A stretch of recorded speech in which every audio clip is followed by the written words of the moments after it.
I just want to say, I was mentioning when we were setting up the presentation that I have no background in the German language, so if I mispronounce any word that comes up, please be forgiving to me.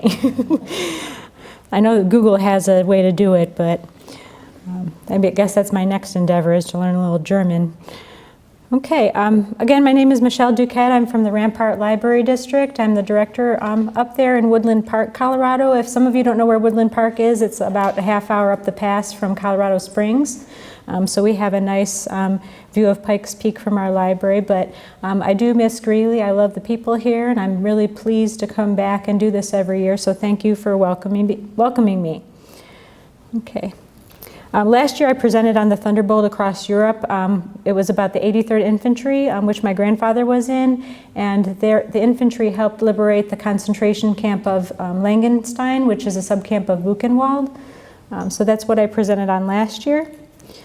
This year I'm doing a presentation on Deutscher Widerstand, which is the German resistance to the Nazi regime. I'm focusing on the rise of Nazi ideology and the individual groups in Germany who stood bravely against that ideology.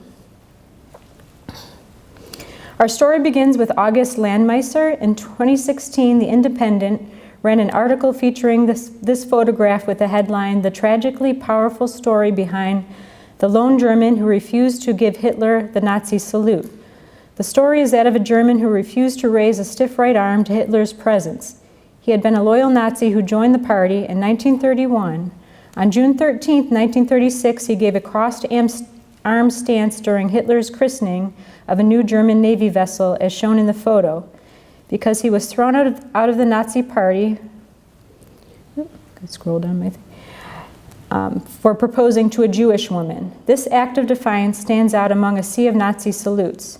In 1937, he attempted to flee Germany to Denmark with his family, but was detained at the border and charged with dishonoring the race.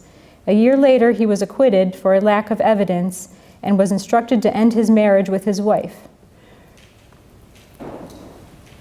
Refusing to do so, he was sentenced to nearly 3 years in a concentration camp. He would never see the woman he loved again, or his child. Irma was several months pregnant with the couple's second daughter, but was also arrested. She gave birth to her daughter, Irene, in prison and was sent to an all-women's concentration camp soon after her delivery. She is believed to have been transferred to what the Nazis called a euthanasia center in 1942, where she was murdered with 14,000 others.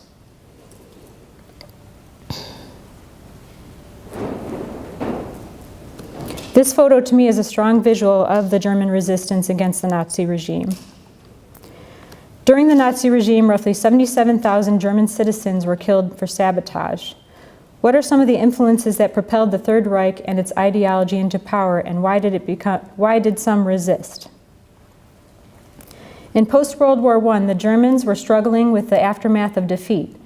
As a result of the Treaty of Versailles, heavy fines were levied on the country, which was expected to pay back 132 billion gold marks, or approximately 33 billion US dollars. This repayment plan and the other costs of war created hyperinflation, and as a result, the country experienced a Great Depression. Germany was searching for hope and a strong and enthusiastic leader to boost the morale of the people. That role ultimately went to Adolf Hitler. He was dynamic and a brilliant orator whose voice was heard by the people of Germany. That voice promised a bright and prosperous future. Prosperity, however, would come at a great cost. Hitler wrote Mein Kampf in 1925 while imprisoned for political crimes, namely the beer hall Putsch in 1923, in which he and accomplices attempted to seize power in Munich and Bavaria. The plan was ultimately failed, but Hitler remained popular as an individual who could potentially turn the country around. One of the primary tenets of the Socialist Party was, okay, here's our word, Volksgemeinschaft. Again, forgive me if I pronounce that wrong. The creation of a new German society which rejected religions, ideologies, and class divisions, and forming a united German identity based around ideas of race, struggle, and state leadership. The aim was the creation of a Volk, a nation or people made up of the most superior of the human races, Ideologies that varied from that of the Nazis were not tolerated. Adolf Hitler wrote in 1924 that propaganda is truly a terrible weapon in the hands of an expert. During the subsequent 2 decades, German Nazi leaders showed the world how to use that tool in a very powerful new way. The Nazis took power in January of 1933, and Adolf Hitler received dictatorial authority. Hitler had finally achieved what he had been striving for since 1923. This date marked the beginning of his campaign to win the minds of the Germans. The Reich Ministry of Public Enlightenment and Propaganda was founded a few months later when he came into power on March 14th of 1933. The control of incoming and outgoing propaganda was all-encompassing, affecting every element of public information. Chief minister of this new chamber was Joseph Goebbels, a trusted friend and colleague of Hitler who was brilliant at propaganda and also an anti-Semite. Goebbels had the central task of presenting a favorable image of the Third Reich to the German people. His control of the propaganda machine stretched all over the media of the time: newspapers, radios, films, theater, literature, music, and the arts, and he became a figure to be feared, especially by Jews, who were now in the crosshairs of the Nazi Party. With the Nazi propaganda machine in place, the Reich started seeing almost immediate effects on the masses. On May 20th, 1933, there was a mainly student-led burning in the main public square at Bebelplatz of books that were considered to be in un-German spirit. The books were burned were Jewish, Marxist, Bolshevik, and other disreputable or non-German books. These included the works of Sigmund Freud, Albert Einstein, Karl Marx, and Jack London, as well as the books written by Heinrich Heine, a well-known German poet of Jewish descent whose quote from his most famous play, Almansor, would be prophetic. Where they burn books, they will also ultimately burn people. This quote is now engraved on the site of the 1933 burnings. Soon, anti-Semite propaganda would infiltrate all parts of life. Shown here is an anti-Semite image found in the German children's book Trust No Fox, in which the book teaches to trust no fox in the green meadow and no Jew on his oath. The book was written and published in 1936 by Alvars Bayer, a kindergarten teacher and Nazi supporter. The party preyed on its youth, who were the future of a thriving Germany, and used as puppets to push for the cause of Hitler. He knew that by instilling his ideology at a young age, he would be developing a generation of loyal and passionate followers. Originally a youth organization for the Nazi Party called the Jugendbund, or Youth Federation, in 1922, the organization was renamed the Hitler Youth in 1933. Other groups, such as the Boy Scouts, were banned. All non-Jewish youth were expected to join. This strategy of indoctrinating the youth as a means of ensuring that their families would thus be also indoctrinated. In 1930, the German League of Girls was formed as the female branch of the Hitler Youth movement. Girls were trained in gymnastics and home economics and were drilled the motto Kinder, Kirche, Küche, children, church, kitchen. The primary role of young females in Nazi Germany was to give birth to healthy, racially pure children, according to Nazi standards, boys. From 1933 to 1945, public adulation for Hitler was ever-present feature in the public square of German life. Propagandists portrayed Der Führer, leader, as the living embodiment of the German nation, radiating strength and single-minded devotion to Germany. The propaganda images were of strong national pride and Aryan superiority. During Germany's Great Depression, Hitler needed a scapegoat for the downfall of the economy. As his ideology reflected in Mein Kampf, his opinion, the Jewish race, was ultimately responsible for the downfall of the Germans. Goebbels, in keeping with this ideology, was a great influence to the public opinion that blame should be on the Jews. A wide stream of anti-Semitic propaganda was introduced to the general public. On November 7, 1938, 17-year-old Herschel Grinspan, who was living in Paris, walked into the German embassy and shot Third Reich Secretary Ernst von Roth. The motive was commonly believed to be the revenge of the brutal abduction of his Polish-German parents in Germany. For Hitler, Polish-Jewish parents in Germany. For Hitler, the shooting in Paris provided an opportunity to incite Germans to the rise in bloody vengeance against the Jews. 2 days later, as a result of the assassination, a wave of violence took throughout Germany and countries occupied by German troops, mainly at the hands of the German stormtroopers and Hitler Youth. The rioters destroyed 267 synagogues. Let me go back, sorry. Can't get my scroll down to work. 267 synagogues throughout Germany, Austria, and the Sudetenland, looted 7,500 Jewish businesses, and destroyed Jewish cemeteries, hospitals, and schools. 30,000 Jewish males were arrested and transferred from local prisons to Dachau and Buchenwald.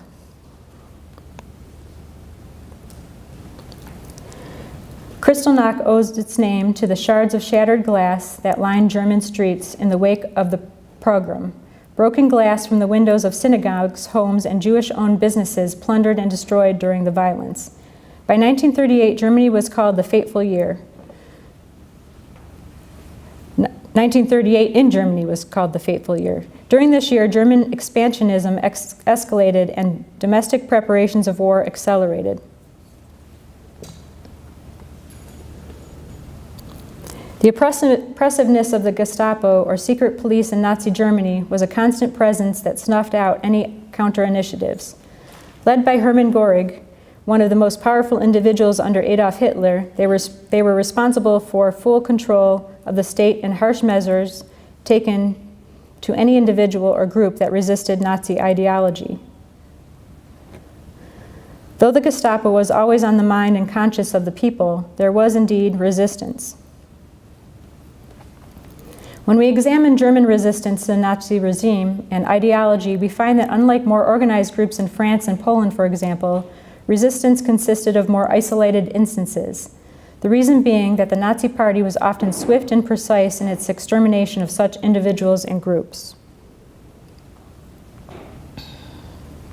However, there was resistance from those who held substantial power within the Nazi Party itself. Not all agreed with the methods that Adolf Hitler used.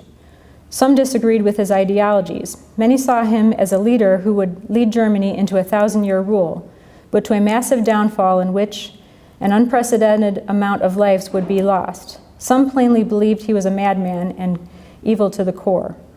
All of these individuals wanted him dead.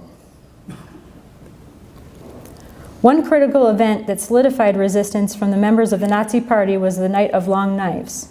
On June 30th, 1934, Hitler instructed his elite SS stormtroopers to carry out the legalized execution of high-ranking officials in order to consolidate his absolute hold of power.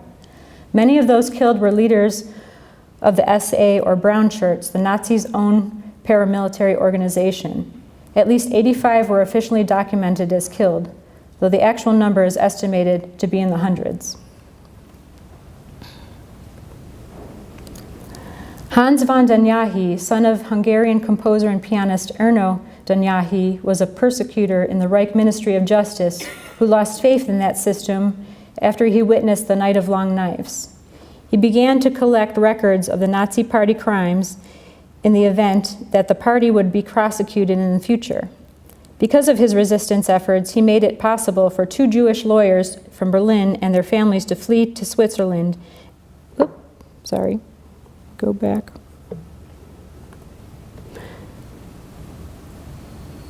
In an operation that is now called U7, saving a total of 13 lives.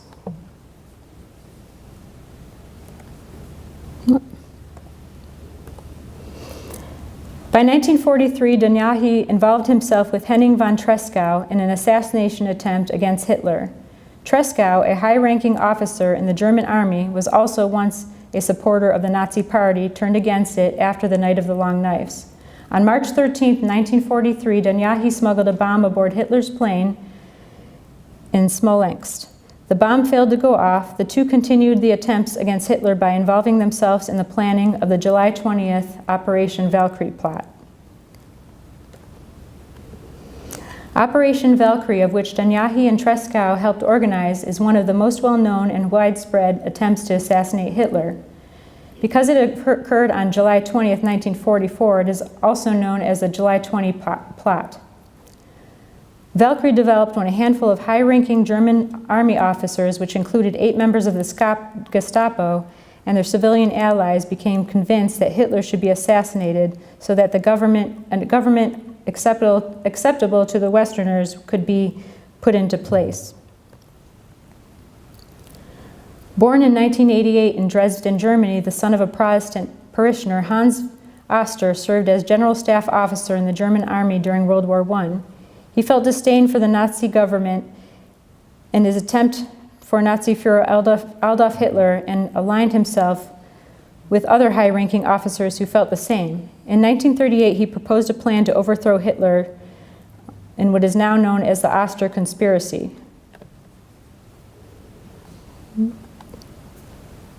Oops. The primary leader of Operation Valkyrie was Klaus von Stauffenberg, an aristocratic Catholic career officer. In 1944, he was selected as Chief of Staff in the replacement army. Because of his position gave him high and easy access to Hitler, he was chosen to carry out the assassination attempt. During a meeting at the Wolf's Lair, Adolf Hitler's military headquarters in occupied Poland, with 2 plastic explosives in his briefcase, von Stauffenberg managed to arm one and place it under the table where Hitler sat. The bomb was detonated moments after von Stauffenberg left the room. 4 people were killed in the explosion, but Hitler was only injured slightly due to the thickness of the table acting as a shield.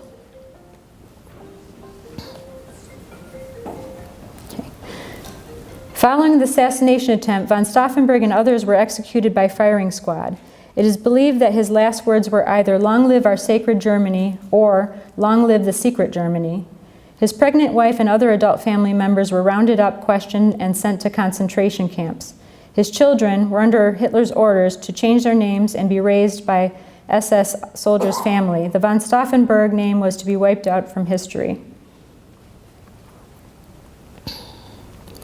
Other high-ranking officials involved in the plot that were discovered were also assassinated, including the one shown here, Karl Friedrich Gaudaller, who was a politician and civil servant, was to take over Hitler's position had he been assassinated.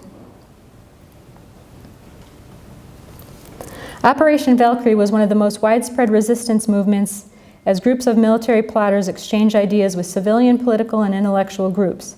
The failure of this assassination attempt and intended military coup d'etat that was to follow led to the arrest of at least 7,000 people by the Gestapo, of which 4,980 were executed.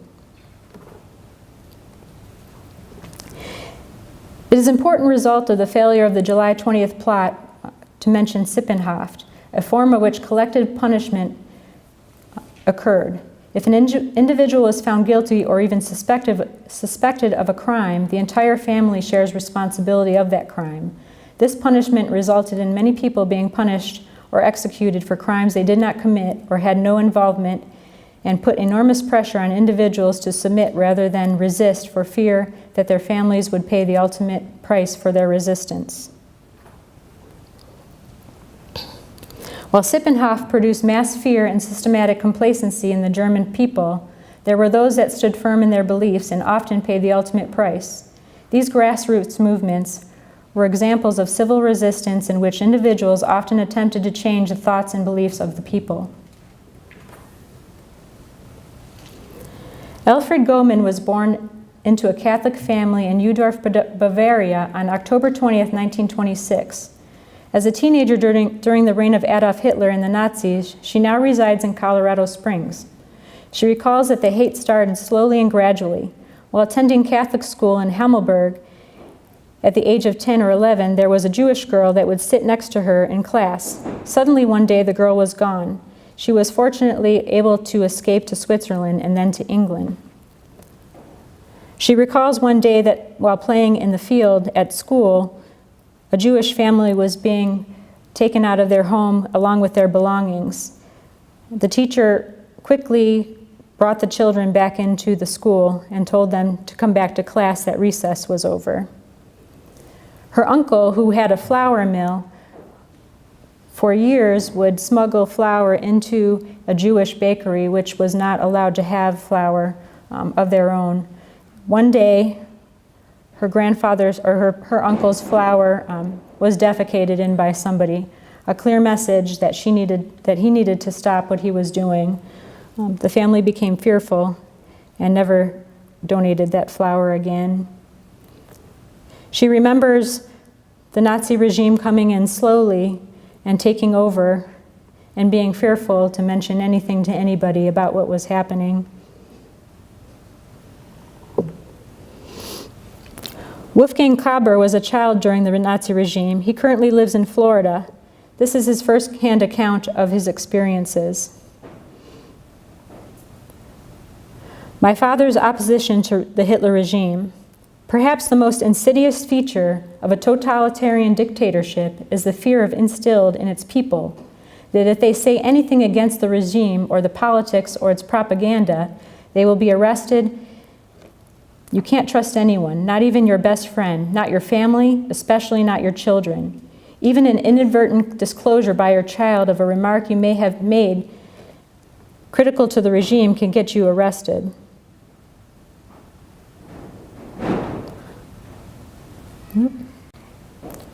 For me personally, this is more than an intellectual observation. It is inbred into my emotional makeup. I don't know how I got it. I probably acquired it during my early childhood, like the German custom to eat with a fork in the left hand and a knife in the right. What I reveal is based on my memories as a child, what I heard from my parents and other people in an institution full of old and young people who left an inevitable impression on me. I have cross-checked these memories with my younger sister and brother, whom I left when I immigrated to the United States in 1951. I was born in 1936 in Germany in a home for delinquent teenage boys, of which my father was the director. The home, called Pilgerhaus, was situated 3 miles south of Weinheim on the Bergenstrasse, 10 miles from Heidelberg, and 10 miles east from Mannheim. It was surrounded by fields and gardens that provided fruits and vegetables for the home's inhabitants throughout the Second World War.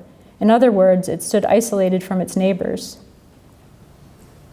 My parents were devout Christians of the Lutheran tradition. My father was a graduate of the German Inner Mission School, which made a diakon qualified to manage an educational or living-assisted institutions.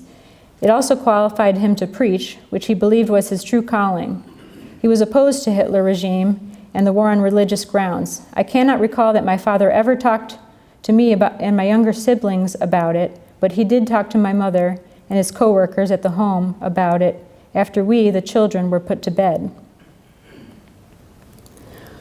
One day, the Gestapo arrested my father and took him to the headquarters in Mannheim for interrogation. He had told his gardener, whom he regarded as a friend, that Hitler would not win the war. The gardener had reported the conversation to the Gestapo. The interrogation lasted for hours. His interrogators warned my father that the Gestapo would incarcerate him in a concentration camp if he continued to spread anti-war propaganda. My father was put on probation. He had to appear periodically to the Gestapo headquarters. Occasionally, the Gestapo officers appeared at the Pilgerhaus to buy fruits and vegetables in season. My father had terminated his gardener's employment at the home, so the Gestapo had no more informers there to watch my father. After his arrest, my father bought my mother a sewing machine. She had a master seamstress before he married him. She was a master seamstress. My father told her that if there ever was incarceration in a concentration camp, she should be able to make a living for herself and her 4 children. He believed that the Gestapo's warning was no idle threat. It could happen at any time under any of Hitler's regime. These 2 stories I've gathered are the German experience under Hitler's regime. They're only 2 of thousands. Johann George Elser, known as the man who missed killing Hitler by 13 minutes, was an ordinary working-class citizen living in Munich, Germany. He was employed as a carpenter and spent some time working in a watch factory. That all changed when he took it upon himself, without telling his family or friends, to single-handedly attempt to assassinate Adolf Hitler. Elser was not overly political, but was motivated by a profound sense of justice, concerned about Hitler's drive towards war and how the common man was being treated. Elser's plan was centered on the Munich Beer Hall, where Hitler would be making a speech on November 8, 1939. Working slowly and in secret, he started to assemble a bomb, which he then managed to hide in a hollowed-out pillar near the speaker's podium. The bomb went off successfully, killing 8 people, but Hitler was not one of them. It detonated 13 minutes after Hitler had left the building. While he came close to single-handedly killing Hitler, George Elser was unfortunately caught trying to cross the border into Switzerland and sent to a concentration camp. He was kept prisoner until 1945, when he was executed. It was only 2 months before the Allies would liberate the camps.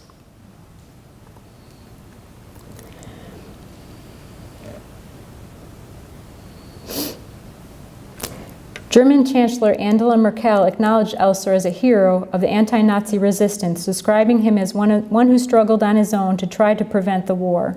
This memorial, a silhouette of Elser, now stands in Berlin.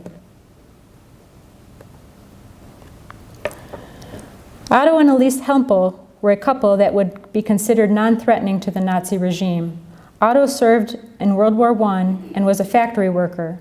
Elise was a domestic and a member of the National Socialist Women's League. They began denouncing the government in 1943 following the death of Elise's brother, who was killed in action during the invasion of France.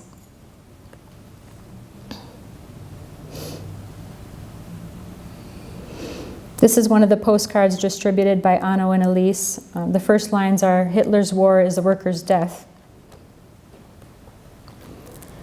Unfortunately, the Hempels' protestations eventually caught up with them. The couple was eventually tracked down and arrested by the Gestapo.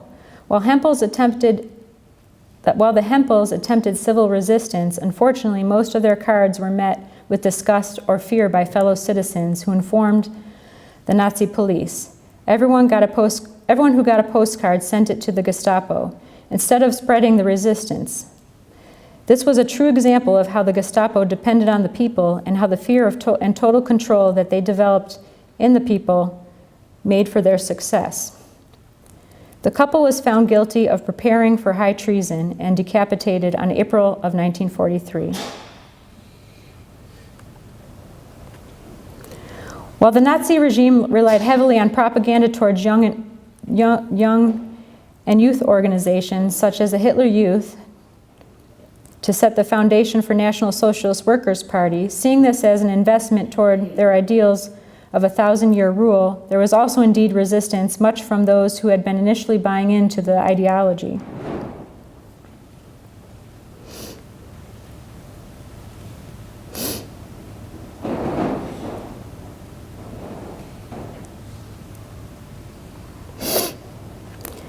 Formed by University of Munich students and their professor, the White Rose was a small, nonviolent resistance group in Germany that spoke out against Hitler's policies.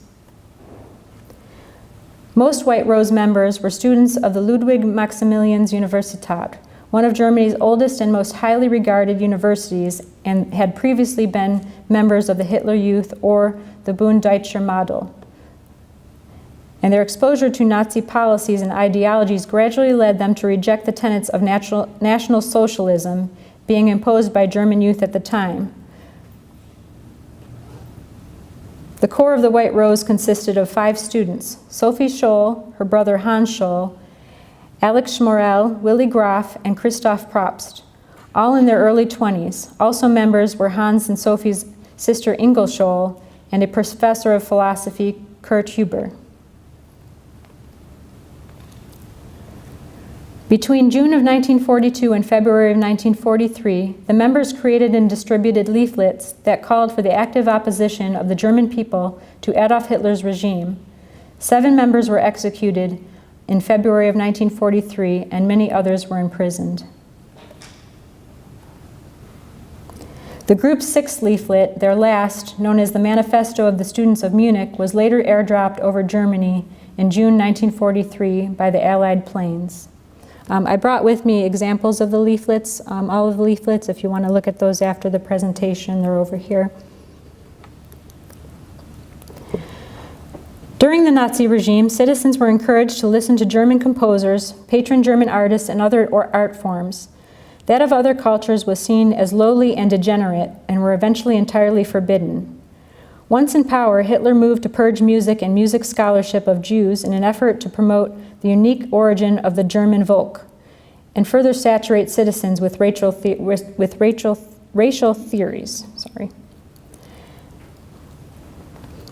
An unorganized group that resisted this movement was the Swing Kids, or Swing Youth, between ages 12 and 17, who had a strong love for swing and jazz. It was a strong statement for youth resisting the Nazis and fighting for their own identity. They would wear American fashions and cut their hair in the American style. As the Nationalist Socialists characterized swing as an undesirable music, buying records became more and more difficult. Günter Deutscher knew ways to get hold of them, however, and delivered them to bars in Hamburg and St. Pauli. A friend of his was a soldier stationed in Denmark and sent records to Germany for him. The parcels were labeled Army Mail, so that they crossed the border without being opened by customs. From 1941 on, buyers were required to exchange 2 old records for every new one, and 17-year-old Günter negotiated with dealers to obtain old swing records. By 1942, he had a collection of around 400 records. On August 18, 1941, in a brutal police operation, over 300 of the Swingjugend were arrested. This mass arrest encouraged the youth to further their political consciousness in opposition to National Socialism. They started to distribute anti-fascist propaganda. In January of 1943, Günter Deutscher, as one of the ringleaders, was deported to the youth concentration camp of Moringen after denouncing the Gestapo. Günter Deutscher was liberated by the Allied troops on May 1945 and returned to Hamburg. He remained to be well known and active in German music world and was known famously for being Germany's oldest DJ. He died in his sleep at age 87 on September 9th of 2012.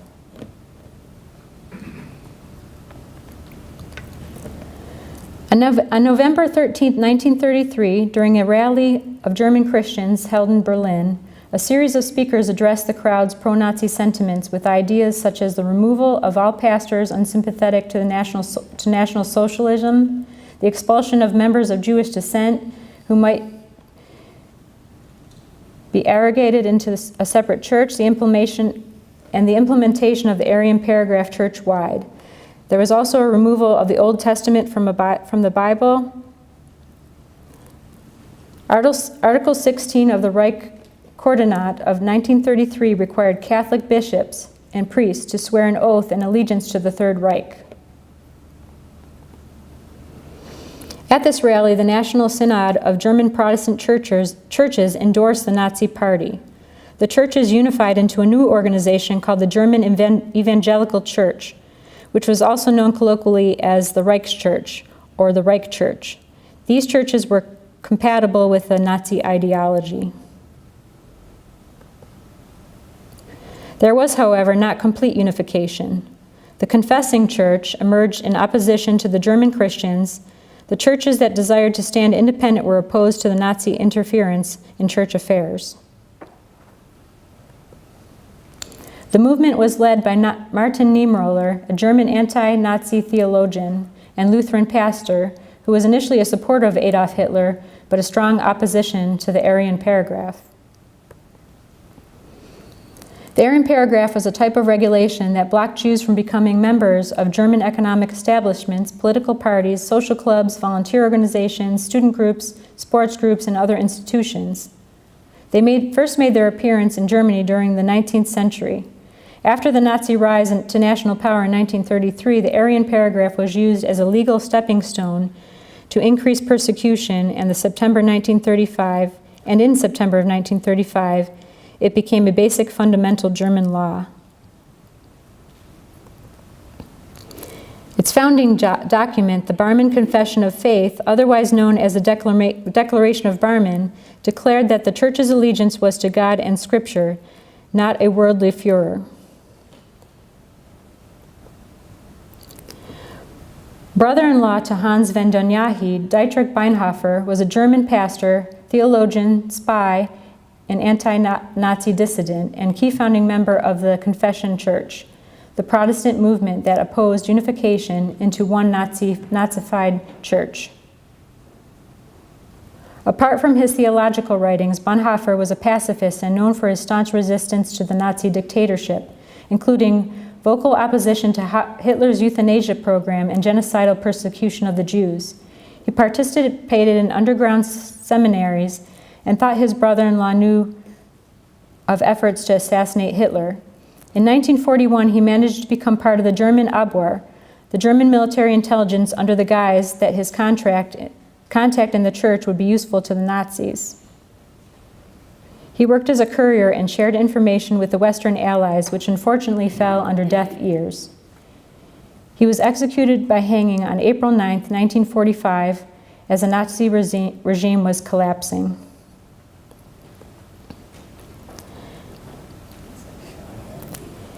Helbeth Hubener was a 16-year-old German Mormon. He exhibited unprecedented moral courage in opposing the propaganda machine of the Nazi regime in the summer of 1941. He acted on his discomfort with the ever-growing restrictions of civil rights and personal freedoms in the totalitarian dictatorship, and specifically with the treatment of Jews. Following his conscience rather than his fears, he secretly turned into illegal German-language BBC broadcasts and discovered the distortions and outright lies that the Nazi propaganda about the progress of the war effort was compared to the details provided by the BBC. He was arrested on February 5th of 1942, less than a month after turning 17, brutally interrogated and later tortured in Gestapo prisons in Hamburg and Berlin and sentenced to death. Hubener was then returned to the cheerless cell where, stripped of his civil rights, he awaited his execution for over 2 months while suffering mistreatment, including being deprived of bedding and blankets. As the appointed date drew near, he wrote several letters to his family and friends, only one of which survived, the devastating and all-encompassing Allied firebombing of Hamburg. This is what he quotes in the letter. "I'm very grateful to my Heavenly Father that my miserable life will come to an end. I could not bear it any longer anyway. My Father in heaven knows that I have done nothing wrong. I'm just sorry that I had to break the word of wisdom at my last hour. I know that God lives, and He will be the just judge in this matter. I look forward to seeing you in a better world." He was beheaded by guillotine in the Gestapo's Berlin-Polizei prison on October 27, 1942. As the youngest person, at age 17, to be sentenced by Hitler's Special People's Court and executed for conspiracy to commit treason against the Nazi regime.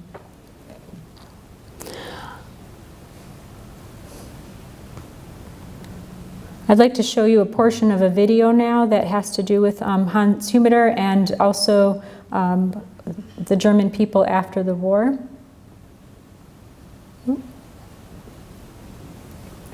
Get back, I'm sorry, technical difficulty.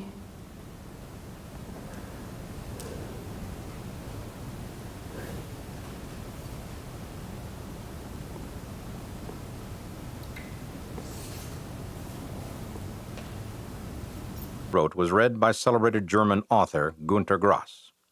The Hubener Group's peaceful resistance became a focal point of Grass's forthcoming novel, Local Anesthetic, published in 1969. Helmut Hübner war in Deutschland zu dem Zeitpunkt, als ich den Roman schrieb, so gut wie unbekannt. Er ist es im Grunde bis heute geblieben.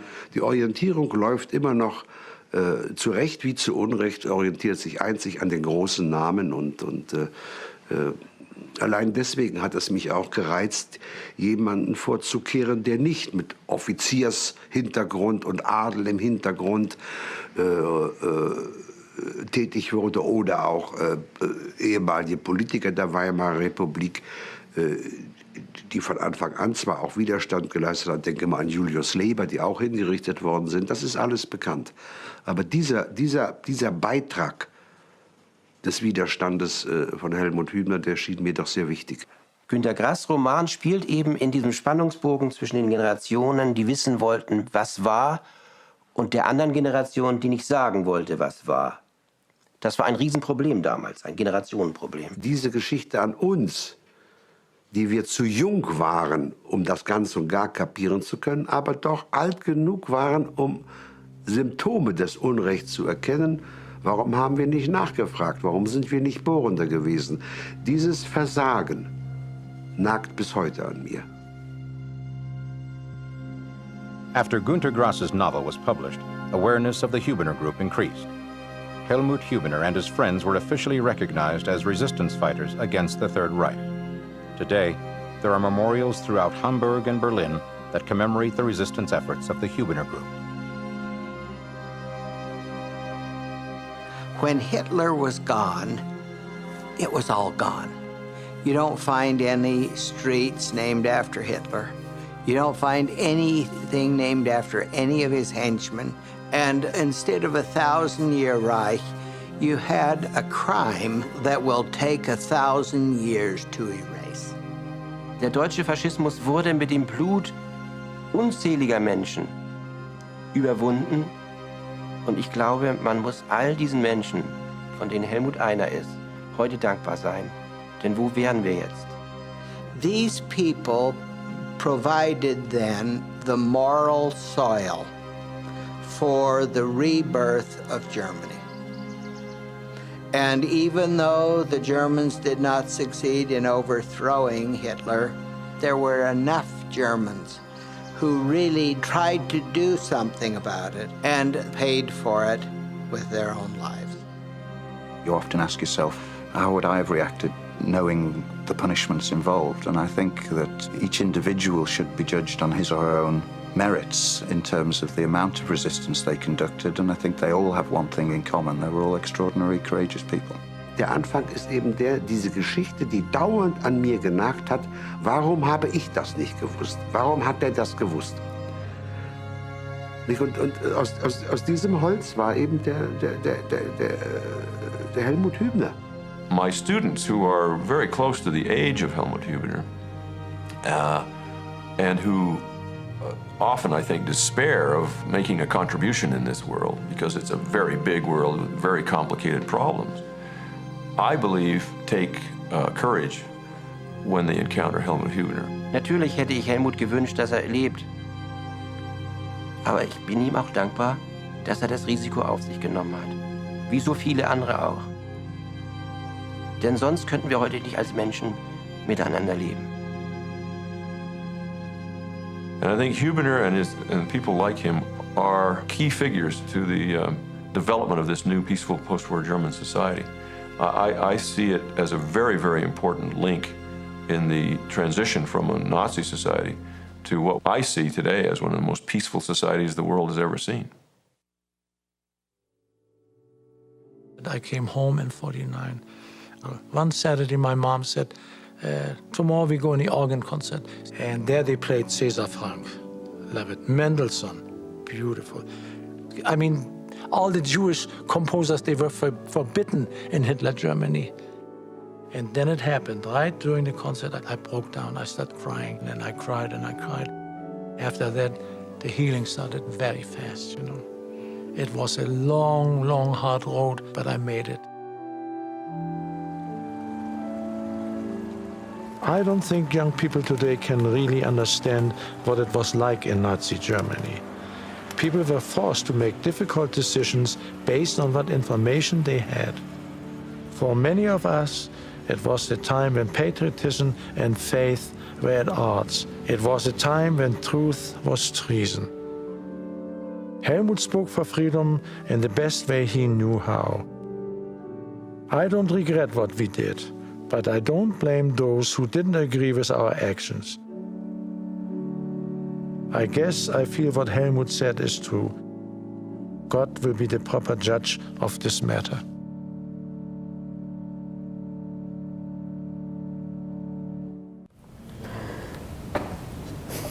As time goes by and the denazification becomes ever present, new generations are better equipped to face and come to terms with the past that has often been embarrassing and shameful.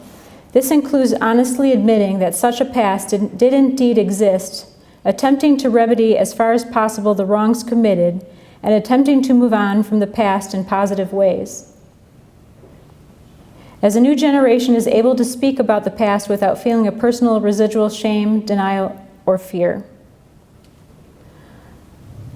One initiative of the Circle of Resistance Fighters on July 20th, 1944, the Berlin Senate in 1967 resolved to establish a memorial and educational center intended to inform the public about resistance to National Socialism.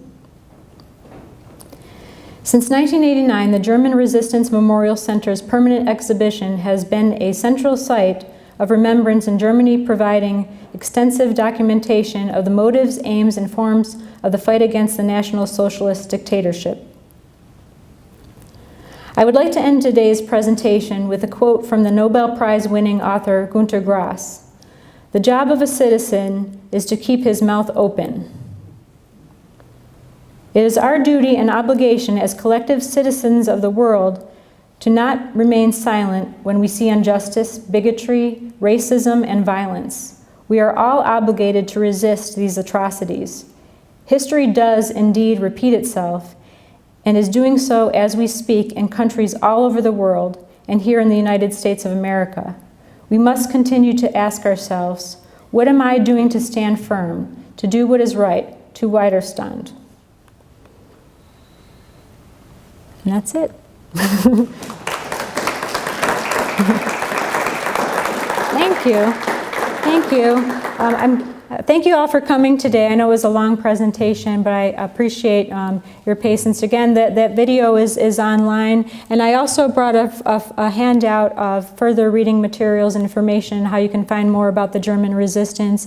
And again, some of the pamphlets from the White Rose Movement are over there as well. So thank you all for coming, and I appreciate it, and I hope that you all attend the other programs this week. It's a really wonderful program that you have here in Greeley, and I'm thankful for it, as I hope you are. Thank you very much.